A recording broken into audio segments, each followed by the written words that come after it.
At the foot of the great mountain stood Lena. A challenge lay before her, one no one had ever conquered.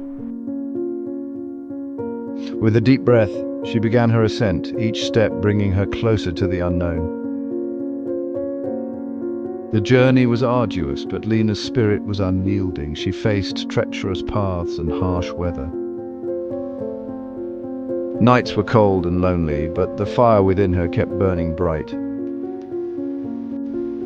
She navigated through ice and snow, her resolve never wavering. As she reached the plateau, the view was breathtaking. The world below seemed so distant. Resting for a moment, she gathered her strength, knowing the hardest part was yet to come. The final stretch was the toughest, but Lena's eyes were fixed on the peak.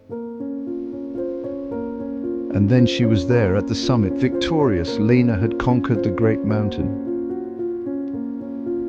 The journey had been long and grueling, but the view from the top made it all worthwhile. Lena's epic journey was a testament to the power of perseverance and the human spirit. But she had no choice. At the summit grew the silver bloom, the only hope for her ailing sister. The climb was steep, the path unforgiving. With every step, the wind howled, the rocks crumbled, and doubt whispered in her ear. Yet she pressed on, not for glory, not for herself, but for the one who needed her most.